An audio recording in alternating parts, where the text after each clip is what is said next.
The last sound from my father wasn't his voice. It was gunfire. 3 sharp cracks through the speaker, then silence. He was the sheriff, a man who served the badge for 30 years. But that night, his own deputies turned their guns on him, and all I heard was his breath fading as he whispered, "Don't trust the ones behind the badge." Hit like, subscribe for more betrayal stories, and comment your city or country. The night his call came through, the base was quiet. Training had ended, and I was alone in my quarters, cleaning my uniform. One of those nights soldiers used to make silence mean something. My father rarely called after midnight. When he did, it was never small talk. The phone buzzed again. His name flashed across the screen, Sheriff Colin Ward. I answered, expecting his dry humor or some fatherly lecture about honor. But all I heard was his breathing. Fast. Frantic. Something in his tone forced me upright. "Dad? Talk to me, what's happening?" Then came shouting. Muffled voices. The slam of a car door. Someone yelled, "Put it down, sir." Gunfire cracked like thunder. Glass shattered. He gasped my name. Then nothing. That silence, it stretched long enough to carve itself into my memory. Even after 19 years in command, nothing prepared me for that kind of quiet. They said it was an accident. That's what the department told me when I flew back home the next evening in full uniform. They handed me my father's badge, still smudged with dried blood, and said he got caught in a crossfire chasing a robbery suspect. But I knew the tone behind their words. I've seen enough soldiers lie to know what guilt does to a man's voice. My father always told me, in this town, the badge shines brightest when it's hiding the darkest things. He was right. The funeral was a spectacle. Cameras, flags, politicians shaking hands and pretending they cared about a man most of them despised for being honest. The department lined up in perfect rows, black suits, black sunglasses, plastic sympathy. As I looked across their faces, I spotted something. They weren't grieving. Some were smiling. Low, subtle smirks traded like secrets. That's when I noticed her. A woman in uniform, distant from the rest, head down. Her nameplate read Morgan Hale. When the ceremony ended, she walked up to me quietly and said under her breath, "Commander Ward, it wasn't a robbery. It was an order." Before I could ask who sent it, she turned and walked away, disappearing into the crowd. That night, I went back to my father's old house. The place was too quiet, too organized, as if someone had already cleared what they didn't want me to find. His study smelled like cigarettes and gun oil, the same blend I grew up with. On his desk, I found a locked drawer. Using his old knife, I pried it open. Inside were case files, dozens of them, all labeled internal. One folder had a name that caught my attention, Deputy Preston Lane. Attached was a photo of my father and Preston at a diner. In the corner of the image, a reflection in the window, someone aiming a camera from a distance. Written across the top in my father's handwriting. "If something happens to me, start with him." My chest ached. That single line changed the way I breathed. It didn't take long for the small-town whispers to start. People avoided my eyes at gas stations. Old friends crossed the street before I could greet them. One night at a bar, I overheard a deputy mutter, "Should have stayed in the army, Commander. You don't belong here anymore." That's when I knew this wasn't grief. It was warning. Later, when I left the bar, I noticed a parked car across the road. Engine off. Headlights dim. The silhouette of a man watching. He didn't move when I stepped toward him, just rolled down the window and said, "You asked too many questions, hero. Let the dead stay quiet." He drove off before I could catch a license plate. I stood there under the flickering street light, realizing this wasn't about revenge anymore. It was about survival. Back at home, I spread the files across the table and started connecting names. Deputies from different counties, same bank deposits, same judge signatures clearing suspicious rates. My father had uncovered something far bigger than a local cover-up.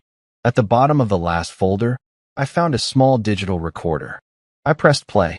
Static, then my father's voice. "If you hear this, son, they're in the department. Some of them were mine. I wanted to save them from what they became. But greed turned them into killers. If I don't make it, don't fight them with bullets. Fight them with truth. I stopped the recording mid-sentence. My hands trembled, not from fear, but from restraint.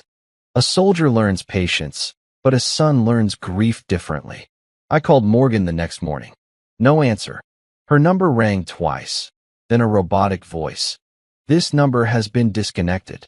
Something inside me shifted.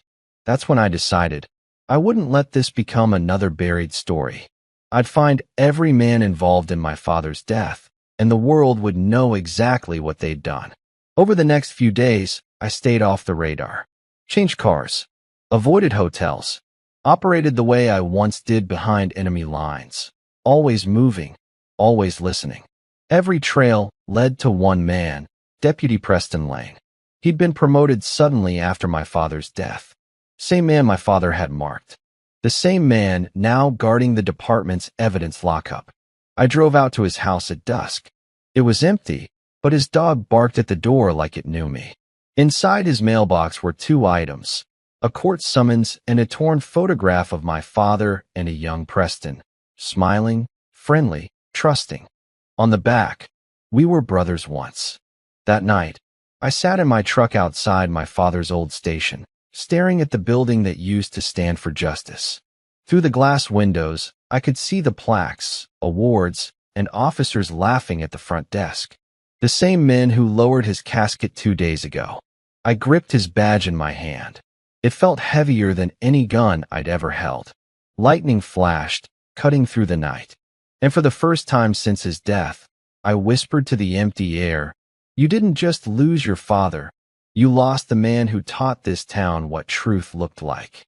My father's words played again in my head. Don't fight them with bullets. Fight them with truth. So that's what I plan to do. But truth in a place this dirty can kill louder than any weapon. Morning came gray and heavy, the kind of silence that felt staged, like the whole town was pretending to breathe together.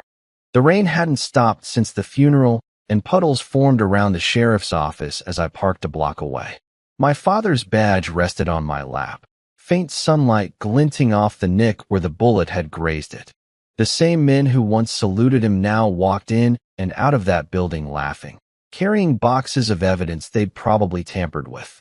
I watched them one by one, studying faces, remembering the smirks from the funeral. Inside that department stood every false friend my father had trusted. One of them held the trigger that ended him.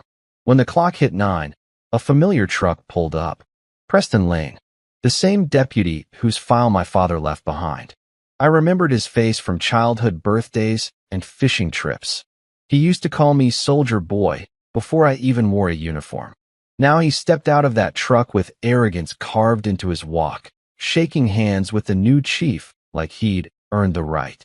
That handshake stayed in my head. It didn't look professional, it looked rehearsed. I waited until shift changed before slipping around the back. Years in the field taught me how to move unseen, how to blend into a place that didn't want you there. The back entry light flickered just enough to cover my reflection on the metal door as I picked the lock. Inside, the air smelled of sweat and toner. Empty corridors stretched ahead, littered with case files and coffee stains.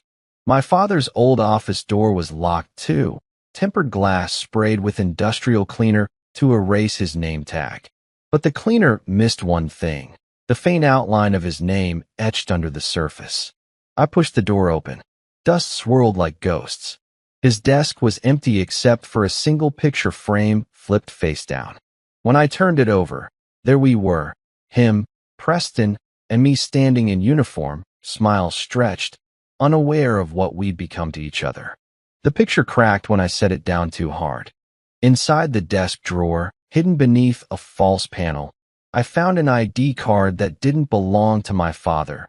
Morgan Hale, Internal Affairs. So, she wasn't just another officer. She'd been investigating from the inside. But according to the system, her employment record ended the day after his death. Everything about her was scrubbed clean. A faint thud echoed down the hallway, pulling me out of thought. I stepped behind the door, slipped the safety off my pistol out of instinct. Footsteps approached, hard leather tapping rhythmically against linoleum. Then I heard a familiar tone, Preston's. Rough, confident, unbothered. Heard someone was messing around in the old man's office again. I held my breath until his voice faded. When I peeked out, he was at the entrance, laughing with another deputy over something on his phone. One flash of the screen caught my eye. An old photo, my father and Morgan together, timestamped just days before he died. That's when I realized Preston wasn't afraid of what he'd done. He was flaunting it. I slipped out the rear exit before they noticed. Rain hit my face like cold truth. That night, I tracked down a man my father once trusted, Nathaniel Boyd, an ex-judge now living outside town. His name showed up in every one of the files my father stored, always signed off on suspicious searches, always clearing dirty officers. He didn't open the door when I knocked, just spoke through the crack. You shouldn't be here. They still watch me sometimes.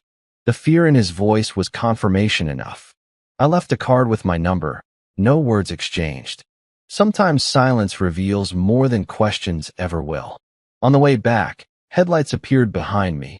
2 cars. They stayed close, too close for coincidence. Every turn I took, they mirrored. My pulse steadied, not from fear, but training. When I cut across a bridge, I turned sharply onto an abandoned service road. The cars slowed down, didn't follow, watching from a distance instead. At home, I sat in the kitchen replaying the events, laying everything out in my head like battlefield positions. Preston leads the dirty circle. Morgan disappeared right after the killing. Nathaniel buried the investigations. And somewhere in this tangle of loyalty and greed sat my father's truth. I couldn't tell if I was unearthing justice or rewriting his death sentence all over again. 3 days later, a letter arrived.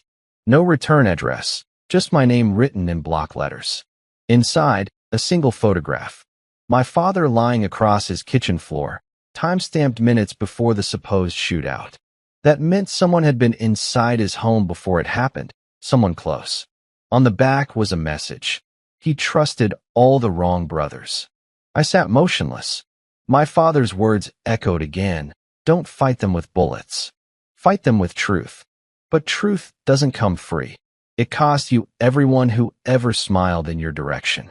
That night, I went to the only graveyard in town. The rain had stopped, but thunder still rolled far off like artillery. His grave was fresh, the dirt still loose, the name still shining on the stone, Sheriff Colin Ward. I placed the photo near his headstone and whispered, "You said don't fight them with bullets, but you never said I had to fight alone." When I turned to leave, a black SUV parked at the edge of the cemetery. The headlights stayed on me as I walked toward the exit. Then the window rolled down just enough for me to hear a woman's voice I hadn't expected to ever hear again. Morgan. She didn't smile. Her eyes told a story her lips didn't. Fear, guilt, something in between. "They know you're getting close," she said quietly. "And if you don't stop, they'll make you your father's sequel." I stared at her, half rain, half disbelief, while she handed me a folded document. "Read this when you're alone," she said, then drove off without another word. Inside the folded page was a list. Department names, badge numbers, deposit accounts, and one line drawn under all of it in red ink. Operation Silver Creek, confidential. And beneath it, a single name stood out among the others. Preston Lane, task lead. The world didn't tilt, it narrowed.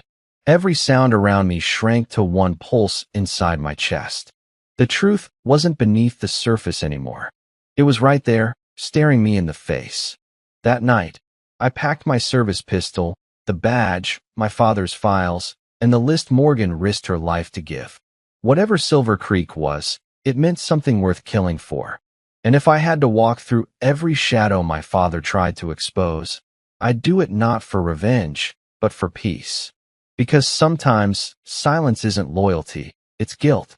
And in this town, guilt wears a badge.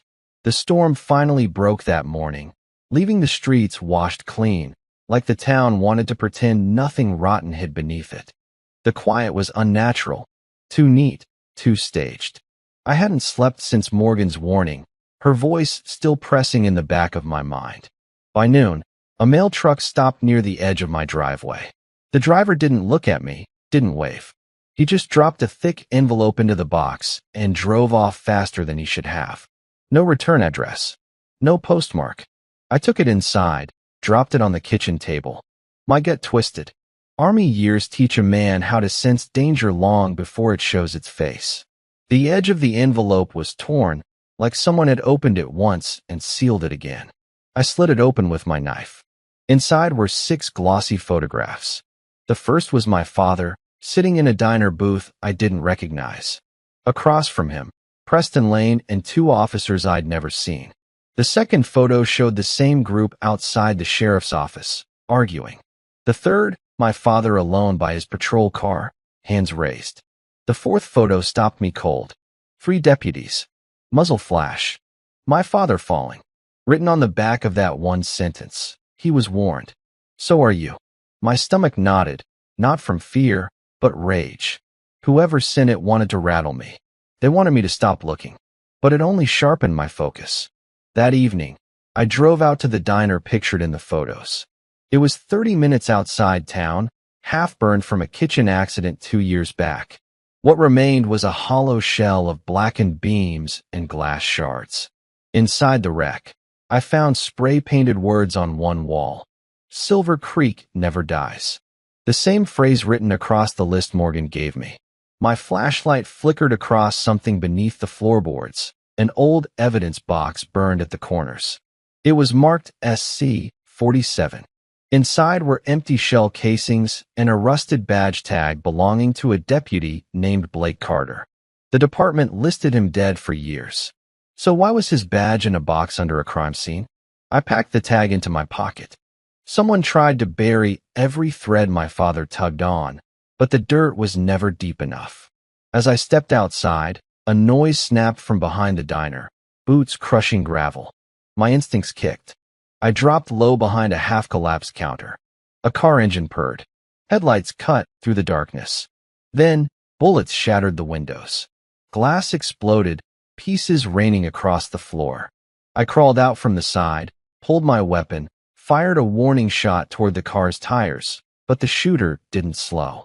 The car sped off, taillights disappearing into the curve of the road. The message was clear: stop digging or join your father. By morning, I met Morgan again. This time, at a park near the outskirts, where children once played before fear replaced community. She looked worse, like the weight of staying alive was heavier than guilt itself. She didn't waste time. They know I gave you the list, she said softly. Preston's cleaning house.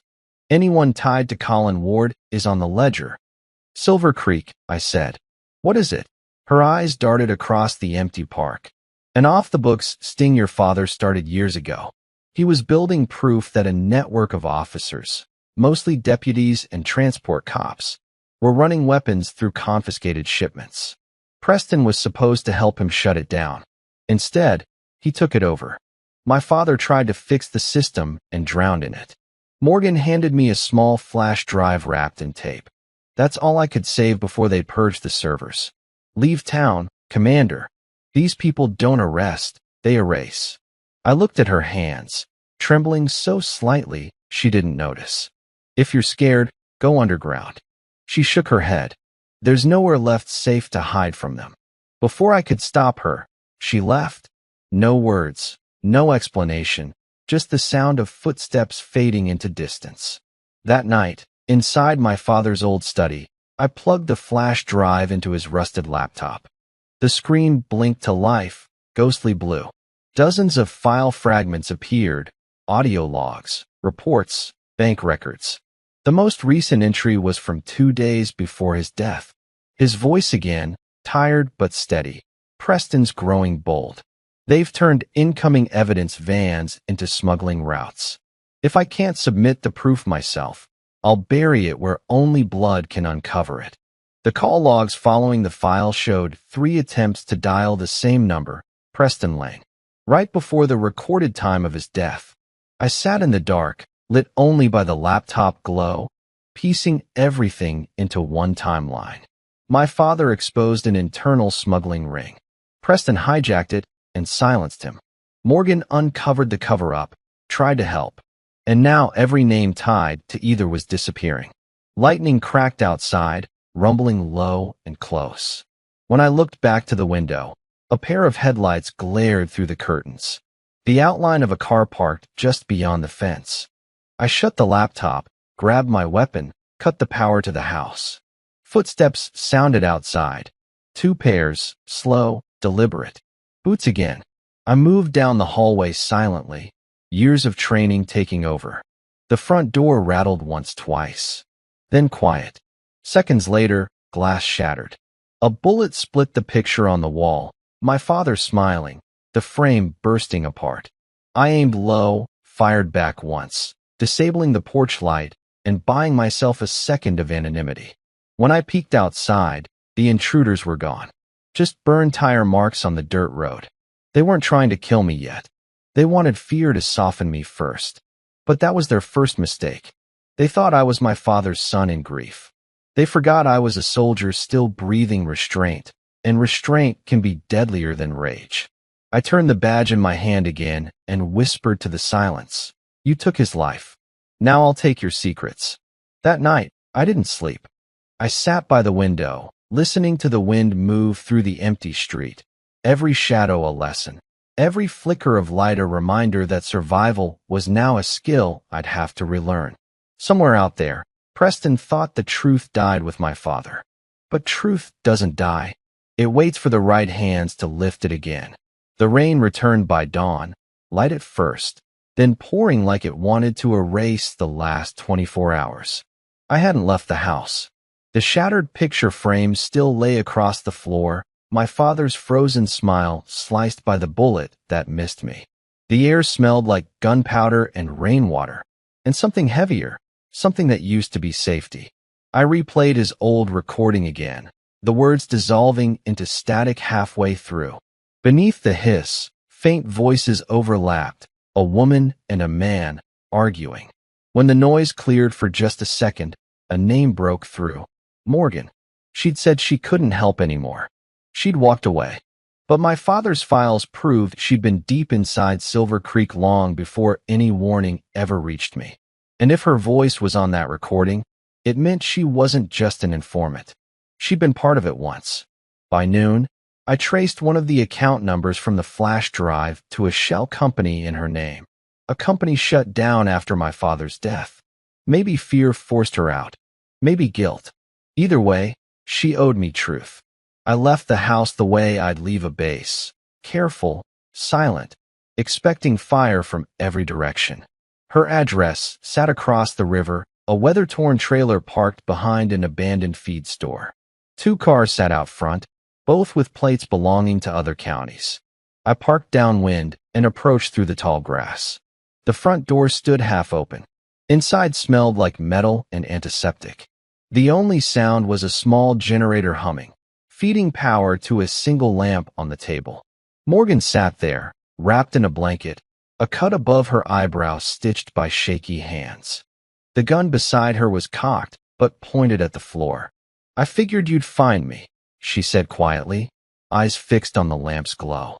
"It's what men like you do. You follow orders, even when the body giving them's already in the ground." I didn't answer. Words didn't matter anymore. I needed her to talk before the next bullet found her too. She drew a deep breath. Colin trusted me. Maybe too much. I joined Silver Creek before he did. I thought it was a cleanup operation, taking dirty guns off the street. But it was the opposite. Preston turned it into a mirror trade. She looked at me finally, guilt softening her tone. "When your father started digging, I tried to stall him, hoped he'd back off. But he didn't, and I didn't warn him fast enough." Her hands shook as she reached for something under the table, a small box wrapped in duct tape. Inside lay a worn flash card, dark with soot. "This was his insurance," she said. "He hid it in the file room's vent at the station. I pulled it out the night he was killed. I was there when they cornered him. I heard his voice, and I ran like a coward." The sound of the word coward fell heavy between us. Outside, an engine roared and faded distant, a sound too consistent with surveillance. She noticed it, too. "They've been rotating shifts," she murmured. Preston's not sleeping. He knows you're alive. She handed me the card. There's a list on that drive. Shipments, routes, judges paid to look away. If you leak even a fraction, he's finished. But if you stay, you'll end like your father. I looked at her ruined hands. Knuckles cut, nails black from blood. Why help now? I asked quietly. She stared through the window's gaps, voice thin. Because every night I see him standing there with a badge I don't deserve to wear. Lightning flashed outside, revealing movement by the parked cars, two silhouettes in raincoats shifting closer. Morgan's breath stilled. They found us, she whispered. I pulled her toward the rear door as the first shot cracked the front window. Shards exploded across the table, slicing through the air. She stumbled, but followed as we ducked behind the shed. Tires screeched. Doors slammed. We crawled along the drainage ditch until the trees swallowed the property. The smell of oil and mud blurred everything but instinct. Behind us, her trailer lit orange. The second explosion swallowed the sound of sirens. We didn't stop until the road disappeared under fog. She leaned against a trunk, coughing hard. It's done, she said. They won't think either of us walked out. She pressed the car key into my palm. There's a cabin north side, off Route 9. Inside's a backup of the same files. You'll need it when you decide how loud justice should sound. Rain mixed with the smoke settling around her, her voice barely above a whisper. Don't come back here. I drove all night. The distance between us shrinking and stretching with every memory she stitched into confession. By dawn, the road opened into the trees she described. The cabin sat crooked on the ridge, birds already circling the ruined roof. The lock broke easily. Inside smelled of damp paper and gun oil. I set the small drive she gave me beside the old one, plugged both into the laptop. Lines of data scrolled, financial ledgers, recordings, names, transactions. Near the bottom, a final file marked Ward_Bridge opened on its own. My father again. Tired. Angry. Alive just hours before death. If someone finds this, it means Morgan told the truth. But it also means Preston made me choose, the badge or the bloodline. I chose wrong for too long. Tell my boy, honor isn't what saves a man. Truth does. The recording ended there, half cut by static. For the first time since his death, I felt more clarity than pain. The proof was right here, but the truth wasn't enough anymore. Those still pulling strings had to face daylight. Outside, the rain eased into mist. I stepped onto the porch, the forest so still it felt like it was listening. Somewhere miles south, Morgan's trailer was nothing but smoke and silence. She carried her secrets into the fire, but she left me everything I needed. The next move wouldn't be in hiding. It would be inside the very system they built to protect themselves. Silver Creek wasn't just a secret. It was a weapon, and now it was mine to turn. The cabin walls still smelled of smoke by the time dawn bled into the trees. I hadn't slept. Every file from both drives spread across the table like maps of a forgotten battlefield. Names, dates, account transfers linking cops, businessmen, a retired judge, even a congressman. It wasn't a handful of crooked officers anymore. It was an industry. I printed out 2 pages, folded them into my pocket. The rest I burned in the fireplace, because in this game the less they can chase, the longer you breathe. When the fire ate the last of the paperwork, I drove south toward the city. Getting proof wasn't enough this time. I needed a chain reaction. The kind of exposure that didn't arrest people, it dismantled them. Highway miles blurred into gray motion. My father's voice stayed steady in my head. Fight them with truth. At noon, I reached the outskirts, an industrial district where old factories stood like rusted witnesses. Preston owned a warehouse here through one of his shell companies. The sign outside read, West Transit Logistics. But inside those walls, money turned into weapons and men like my father became obstacles. I parked 2 blocks down, slipped through a drainage path, and climbed a side ladder toward a cracked window. My reflection stared back, older than it looked days ago.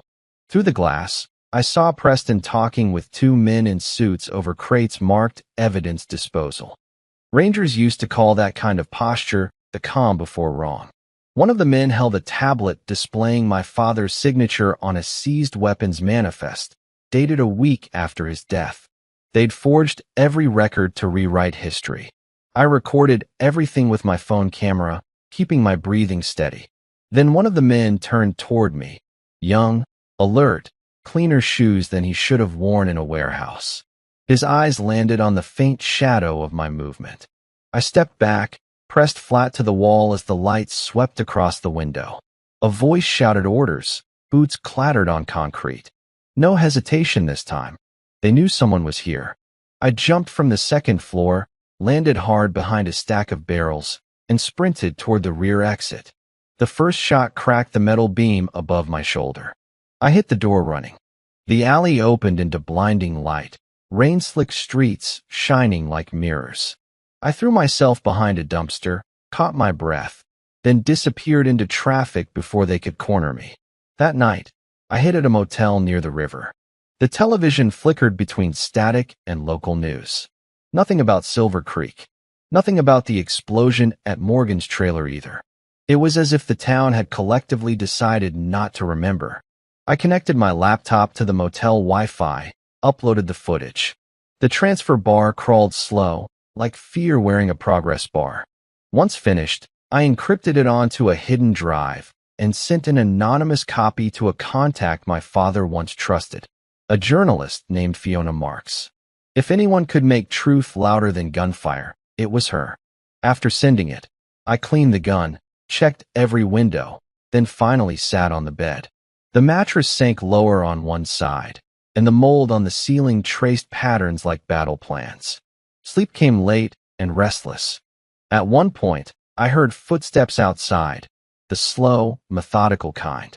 By reflex, I rolled off the bed, gun drawn. A shadow moved past the curtain.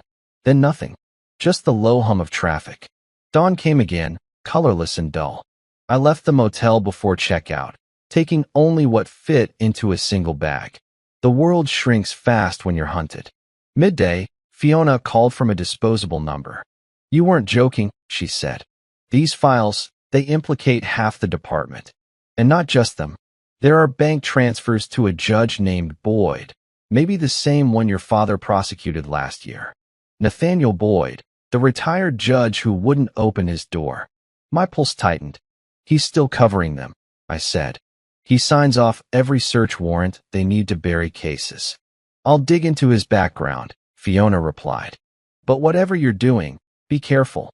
Someone's intercepting communications. When I opened your files, a second IP pinged from your county. They're watching both of us." The line went silent for a moment. Then she whispered, "Finish what your father started. But don't die for it." The call ended. She was brave, or doomed, depending on which news cycle would hit first. By evening, I headed toward Boyd's town. His house sat behind wrought iron gates, surrounded by oak trees heavy with leaves. I parked 2 blocks away and approached on foot, the way soldiers approach silence. Slow, equal breaths, no wasted motion.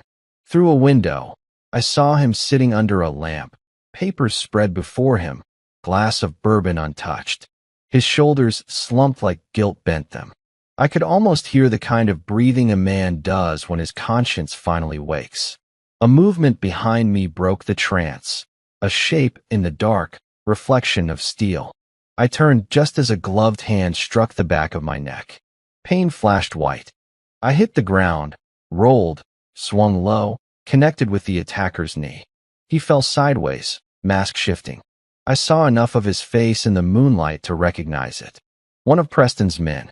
The same silhouette from the diner ambush photos. He reached for the gun again. I grabbed his wrist, twisted until bones cracked, then pinned him to the ground. "Why Boyd?" I hissed. But his eyes said everything I needed to know. Fear, loyalty, finality. Instead of answering, he bit down hard on something between his teeth. His body jolted once and stilled. Cyanide. The network protected itself, even in death. I dragged his body into the trees, covered it with leaves, and left before Boyd ever looked up from his papers. Hours later, I returned to the motel, changed cars, and scrubbed every trace that tied me there. My reflection in the mirror looked like a ghost wearing fatigue. The more truth I carried, the less of me remained. Silver Creek wasn't just a code name. It was a living organism feeding on greed. I had names now: Preston, Boyd, half the command chain. I could end it all, but I needed one more piece, solid proof linking them to the first murder. That proof still waited somewhere inside those station walls, the same place where my father's plaque once hung. It was time to walk back into the lion's den. The drive back into town felt like entering enemy territory. Every mile closer pressed heavier on the chest, every radio static carrying a whisper of danger waiting on the other end. The same sign that once welcomed visitors, Pine Ridge, serving with honor since 1942, now looked more like a threat. I parked 2 blocks behind the sheriff's station. From there, the whole building glowed pale under street lamps, familiar yet foreign, as if justice itself had been drained from its walls. The voices inside weren't brothers in uniform anymore. They were a swarm protecting Rot. The last time I'd stood here, my father was still alive.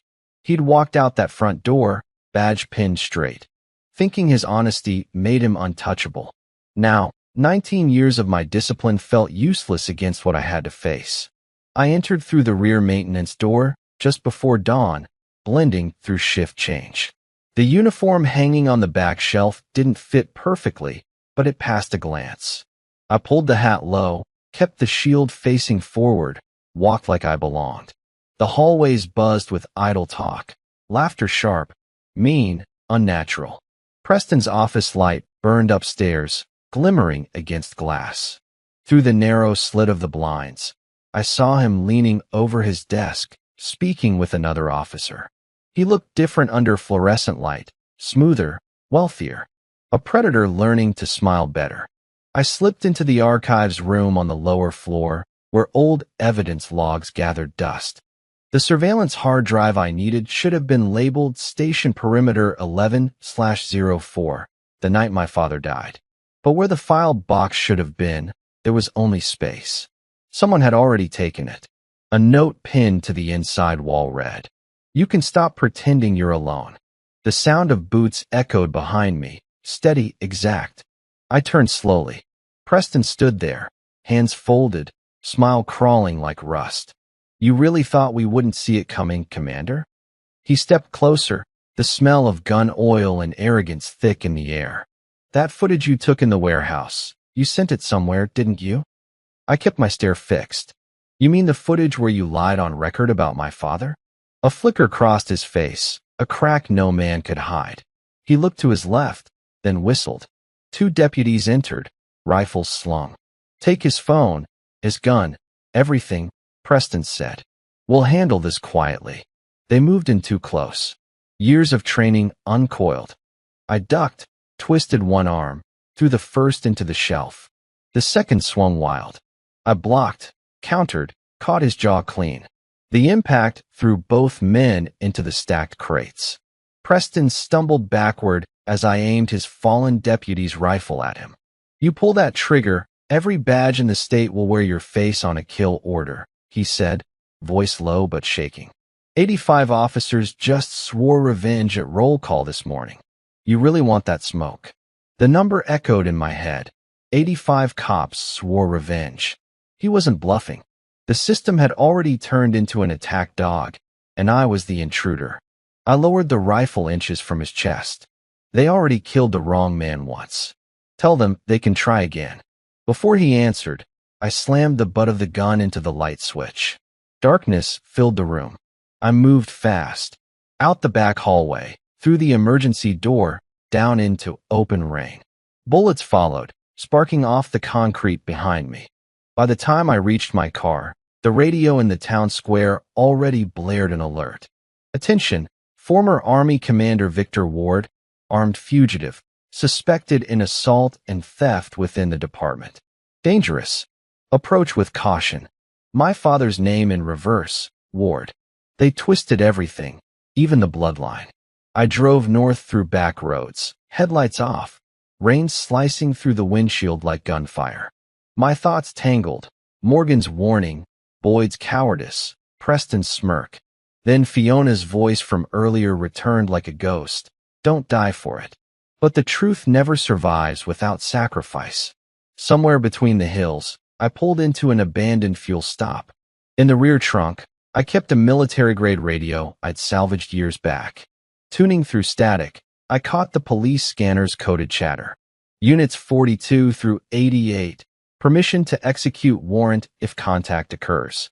85 cops, all sworn to bring one man down. They'd framed me faster than evidence could breathe. By dawn, I reached the woods outside town. Mud swallowed my boots as I climbed an old service path, one my father and I used to hike when I was a boy. Back then, every path led home. Tonight, it led nowhere. The small cabin at the ridge gave some cover. Inside, I laid out the remaining files, marked every confirmed officer from Silver Creek. The list had grown longer. Men who never needed money, men who just liked power. I turned on the small radio Fiona had given me. Her voice crackled through faintly on a hidden frequency. Video's out. It's trending everywhere. Half the comments don't believe it. Half demand blood. Preston's spinning it, calling you a traitor. But you hit a nerve. For a moment, the tired fog in my head lifted. Maybe my father's voice was right. Maybe truth could still cut through the noise of corruption. Before I could answer, the sound of engines rumbled from below. Headlights speared through the darkness. Rows of them. Trucks. Dozens. They'd found me. The radios from their vehicles echoed across the trees. Coded signals, tactical formations. They weren't there to arrest. They were there to erase. I doused the lamp, grabbed my rifle, pressed my back against the wall. Flashlights flashed through the trees, voices spreading in command bursts. Rain poured harder. Boots and thunder competed for sound. A loudspeaker crackled. Victor Ward, surrender now. This is your last chance. I almost laughed. Same line they used on my father before killing him. They surrounded the cabin, 85 against 1. But this wasn't a standoff. It was an echo of everything Silver Creek built. Fear. Silence. Power. I breathed once, slow and even, heart steady in the dark. I'm not running anymore. I whispered to no one. You wanted a target. Here I am. Outside, the woods blazed white as the first flashbangs ripped through the tree-line. And then, war began again. This time not for territory, but for truth. The explosion ripped through the trees before the flash even reached the cabin. The structure folded like paper, flames climbing fast, turning the rain into steam.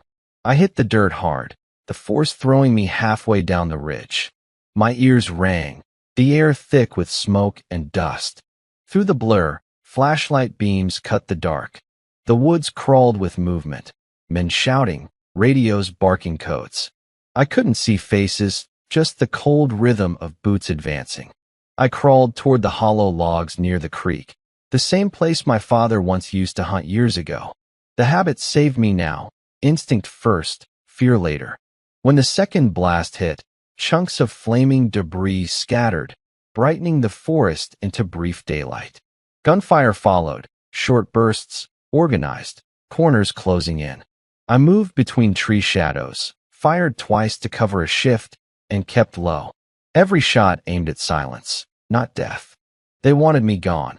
I wanted truth breathing long enough to matter. Smoke rolled thicker. I could taste ash and metal. Through the haze, I caught a figure moving differently from the rest, slower, limping. When the flashes lit again, I saw her face. Morgan. She stumbled out from the glow, bleeding through her sleeve. Thought you were dead, I muttered, pulling her behind a fallen log. They hit the cabin before I got close, she whispered. I tried to warn. Another shot split the sentence. We crawled deeper into the ravine, water rushing around our boots. The noise of tactics above masked our movement. Morgan's breathing came rough, half-choked, the wound worse than she admitted. I tore the sleeve, wrapped it tight with my scarf. They won't stop, she said miserably. Preston sent every unit after the video leaked. They think you killed 2 deputies in the station. Let them think, I said. Lies only live if truth keeps quiet. She forced a faint smile. Still sound like him. Somewhere uphill, voices shouted coordinates. Search teams tightening formation. I checked the magazine, counted what little was left. There's an old training facility 2 miles west, I said. My father used to run drills there. If we can reach it, maybe we can die slower, she asked through the pain. Maybe get signal. Maybe send everything before they jam it again. She nodded weakly. Then go. I can still walk. We moved through mud and brush for an hour. Rain relentless, moon hidden.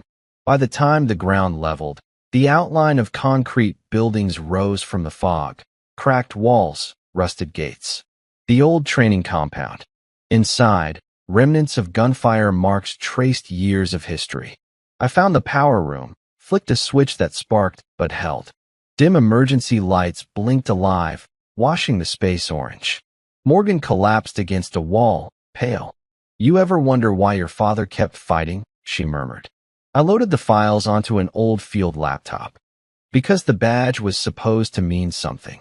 She pressed her palm to the wound, blood slipping through her fingers. Sometimes symbols kill faster than bullets. On screen, the data streamed wide. Video files, names, evidence pressed and buried for years. My father's voice echoed one last time in the final folder, a calm, worn tone. You either serve truth, or you serve the men hiding from it. Outside, engines roared closer again. The facility erupted in headlights as trucks blocked both gates. Floodlights turned the fog to white fire. Loudspeakers barked orders. This time, it wasn't a negotiation. Commands were clean, surgical. Fire on sight. Eliminate targets.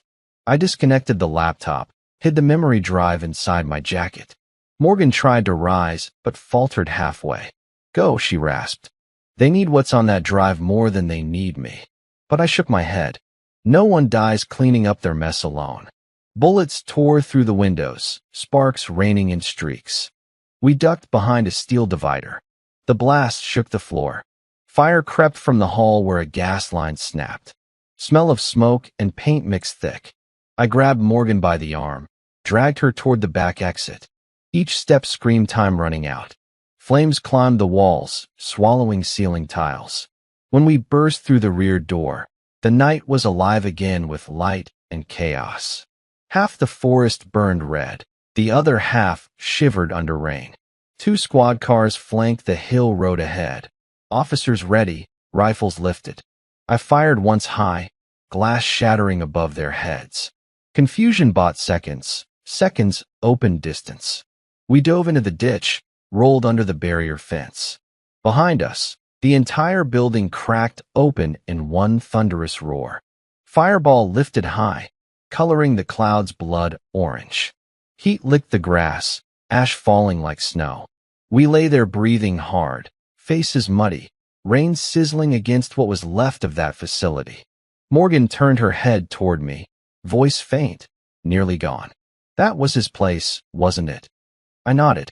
It was where he taught truth still had a home. She closed her eyes, whisper almost too soft to catch. Guess it burned with him. I stared at the flames climbing the ridge and said nothing. But deep down, I knew she was wrong. The truth didn't burn, it spread.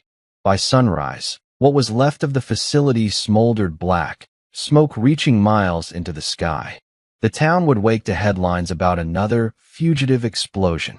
But somewhere out there, Fiona still had the files. The story would break wider once she connected the dots. Morgan slept shallow on the passenger seat as I drove through back roads toward the highway. Her pulse weak but steady. The drive clutched inside my jacket burned against the skin like a promise. Behind us, the forest hissed with rain and smoke. 85 cops might have sworn revenge that night, but only the truth would survive to tell them what their revenge had truly cost. And dawn, for the first time in days, didn't look like surrender. It looked like proof that someone was still left to finish what my father began. We crossed the county line just before noon, rain tapering into mist. The air smelled of burned pine, wet road, and something sour, survival. Morgan slept against the window, color drained from her face, her uniform soaked in dried blood and smoke. I drove without destination, just far enough that police radios blurred into static. As the highway turned toward the hills, I thought of the one man still breathing who could validate everything. The retired judge, Nathaniel Boyd. The same man who once signed every search warrant Silver Creek used to disguise its smuggling runs. He'd hidden behind his robe long enough. It was time he saw the ghosts his signature created. We reached his estate by dusk, stone walls, heavy gates, no guards in sight. The place looked abandoned, yet lights flickered inside like a man too scared to sleep. Morgan stayed in the car. She was strong, but the wound had turned her skin faint. "You get what you came for," she whispered. "If he won't confess, make him afraid enough to wish he did." I took her hand briefly, then stepped into the dark. The front door was partly open. Inside, dust floated in long vertical lines through lamplight. Old law books lined every shelf. A faded portrait of Boyd in his prime hung crooked over the fireplace. He was already sitting at the table, suit wrinkled, tie loosened, eyes fixed on a glass of bourbon that hadn't been touched in hours. "I knew you'd come," he said flatly. "You still have a choice," I told him. "Speak the truth, clear your name, and end it before Preston uses you for another cover-up." He laughed, a sound so thin it almost broke. "Truth doesn't end anything. It only changes the kind of lies men need to survive." I pulled out my father's old recorder, set it on the table. "Then let's change the lies." He stared at it for a long second, then started talking. Every word came measured, resigned. "Colin warned me," he said quietly. "He found the shipments, guns, narcotics, money transfers hidden in asset seizures. I believed him at first, but when Preston came with his friends from higher offices, they showed me figures, donations, power. They said justice was a negotiation." He looked at the bourbon glass. "I signed those warrants. Every one. And when Colin threatened to go public, I was told he'd lose everything. They didn't tell me they'd kill him." "Who gave the order?" Boyd's jaw tightened. "Preston carried it out, but the one funding the operation was from inside the Justice Department. The man your father once testified for. A name that can't fall without taking half the state with it." I leaned forward. "Say it." He hesitated, then forced it out. "Victor Haynes, regional director.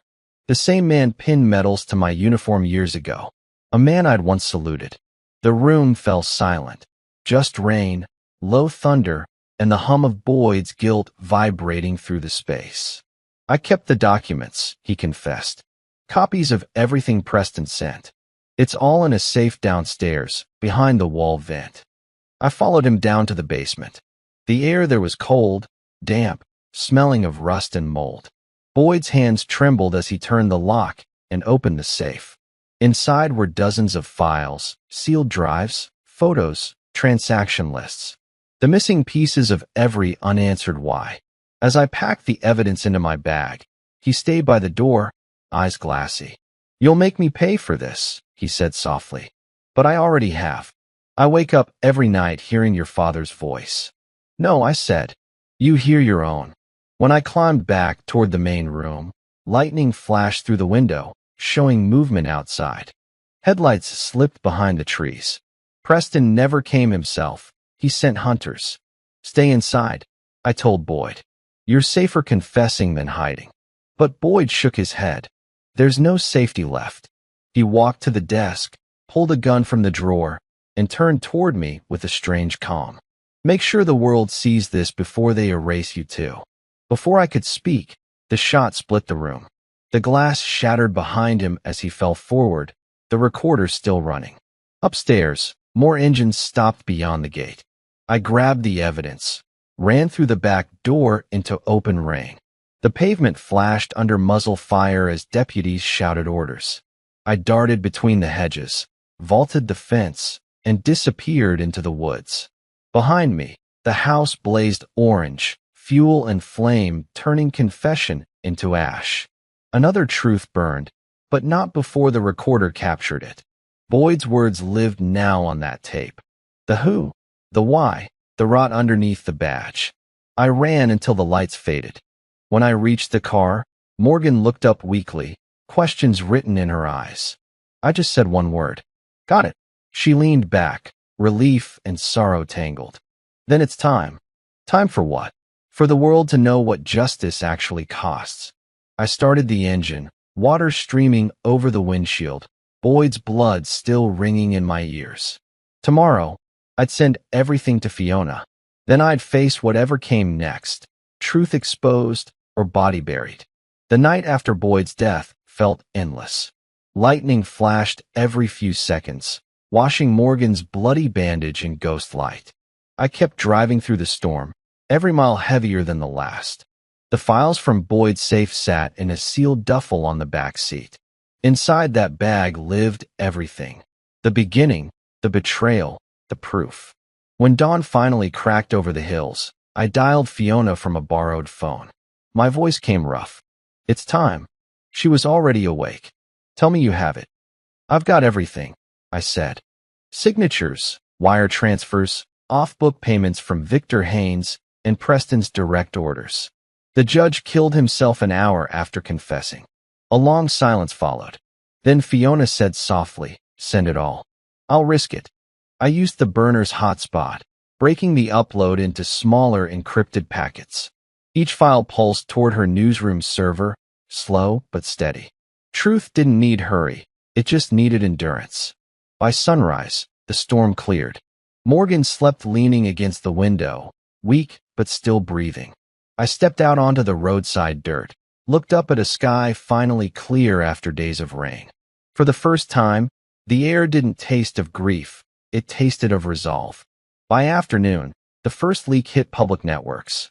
Fiona posted snippets of Preston's recorded meetings, patterns of accounts, voice samples. Within an hour, social feeds filled with clips of my father calling out Silver Creek years earlier. Headlines buzzed. The war inside law enforcement.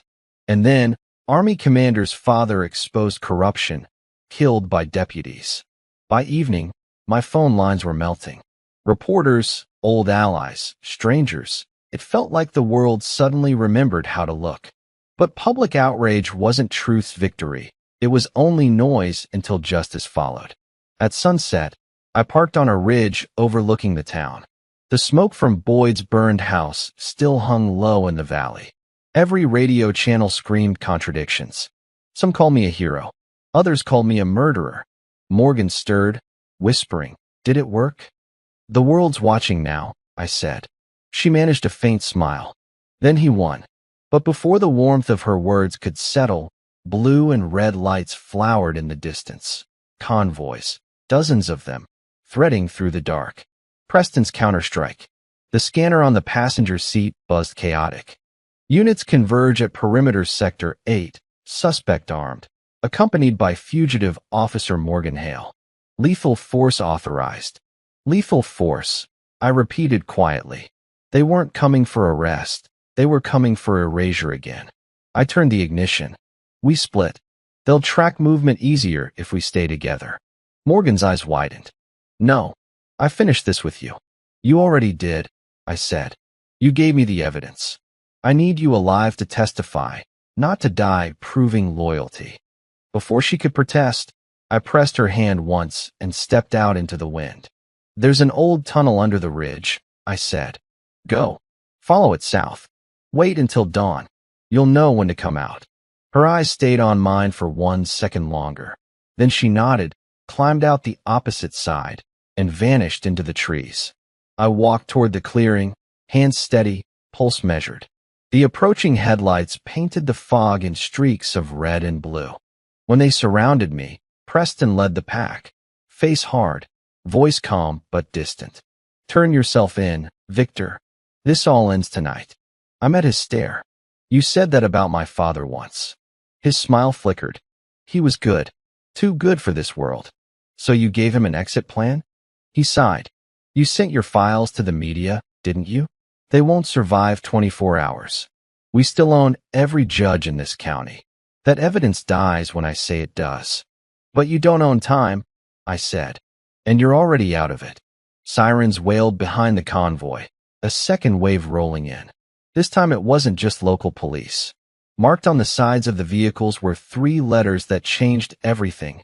FBI. Preston's composure cracked. Who? You think I'd only share this with the press? I said. Every copy went to federal servers before I got here. Half the world's awake now. The look in his eyes turned from rage to survival. He turned to run, but steel clashed through tires as agents stormed the hillside. Orders rang out, clean and clinical. Preston's men dropped weapons one by one. The rain started again, not violent, just enough to make the scene shimmer like redemption. An agent cuffed Preston, reading his rights. The sound was almost poetic. I stood still through it all, water soaking through my clothes, the weight of 19 years pressing light for once. Preston turned his head as they pushed him toward the car. You think this changes anything? He spat. They'll bury you with him in memory. I didn't answer. I didn't need to. Some battles, and not with victory shots, but with silence. Hours later, the FBI camp buzzed with movement. Agents collected files, downloaded copies of Boyd's drive, documented weapons caches buried across multiple counties. My statement ran long into the morning. Morgan was safe. They'd found her by the tunnel, unconscious but alive. Fiona's news feed pinged constantly, confirming public exposure had doubled protests outside state offices. An older agent approached while I sat wrapped in a thermal blanket. You've done enough, he said. Go home. I looked toward the horizon, smoke still hanging faint from burning debris. Home burned a long time ago, I replied. He nodded softly and walked away. As the sunrise drew clear, I took my father's badge from my pocket. The metal was scorched, edges warped from the night he died. I wiped the soot, held it against the light. For the first time, it gleamed, clean, unburied. Fiona sent one final message, breaking everywhere. Truth's out. I closed my eyes. Maybe my father was right. Maybe bullets never win battles built on lies. Truth had to walk through fire before anyone believed it. But in the end, it still walked. The town looked different under daylight. Peaceful. Too peaceful. You'd never guess 48 hours ago it had been swallowed by chaos. Its police force splintered in half, truth leaking faster than lies could patch themselves. Preston was in custody now, locked away somewhere federal hands could reach, but corruption doesn't crash overnight. It mutates. I stayed low in a motel near the southern border, halfway between exile and victory. The walls smelled of bleach and cigarette smoke, the kind of place that keeps secrets for a small fee. Morgan rested in the next room, her shoulders stitched and stable. Sleep hadn't found me in days. By afternoon, Fiona called again. Her voice trembled between excitement and dread. The footage is in every major outlet now. Public hearings start in 48 hours. But something's off. One of the agents leaked that someone inside the bureau's feeding information to Preston's people. He's not done yet. My stomach tightened. He's in custody. How's he still pulling strings? There's rumor of a second file, hidden server backups, proof of who funded him in the Justice Department. If those vanish, the whole case falls apart. And someone high up wants them gone. I hung up, closed my eyes, letting the hum of the cheap air conditioner fail to steady me. In war, an enemy's surrender doesn't mean his power dies. It just changes address. That night, I traced back every doubt until one name surfaced again and again, Director Victor Haynes. The same man Boyd mentioned before dying. He'd been quiet throughout this chaos, too quiet for someone whose secrets were burning worldwide. If Preston had a final card, Haynes was the dealer. By midnight, I left Morgan sleeping and drove north to the city where Haynes's office stood. Federal grounds. Heavy surveillance. The kind of place begging for ghosts to get caught walking. But I wasn't planning stealth. Time for quiet wars had ended. The receptionist barely glanced up when I entered the marble lobby. Director's not seeing anyone today, she said. I slid an old photo across the counter. My father, the sheriff, shaking hands with a younger Haynes after a raid. Tell him the son of the man he marked for death just arrived. I said. Her eyes widened slightly. 30 seconds later, 2 agents escorted me upstairs. Haynes's office gleamed too clean. No paper out of place, no fatigue in his face. He smiled like a man behind glass. Commander Ward. I wondered when the storm would crawl to my door. You funded Silver Creek, I said. Boyd confessed before dying. Preston followed orders from you. You made my father a target. He chuckled under his breath. Your father was naive. He thought ideals could feed a department drowning in budget cuts. He wanted purity in a world running on dirt. So yes, I redirected funds, shifted evidence, but only because someone has to decide which battles matter. You soldiers understand that, don't you? I understand orders, I said. Not betrayal. You've already won your parade, he said dismissively. Headlines love you, the mighty sons seeking justice. But heroes fade. This country likes tidy endings. If you walk out that door alive, your truth turns into myth by next week. I've survived longer scandals. His arrogance filled the room like smoke. I reached to the inside pocket and placed the recorder Boyd had used, the same one that captured his confession. When it clicked on, Haynes froze. His own voice echoed from the device. Preston carries it out, but the money runs through the bureau. I gave the order. It wasn't just Boyd who'd confessed. I'd synced every audio transfer. Haynes's files betrayed him the way power always betrays itself. He lunged forward, but the office door opened first. FBI agents flooding in, weapons drawn. Every word we exchanged had streamed live through Fiona's broadcast feed. Truth was walking openly now. Haynes's composure crumbled for the first time. You think exposure saves you, he hissed.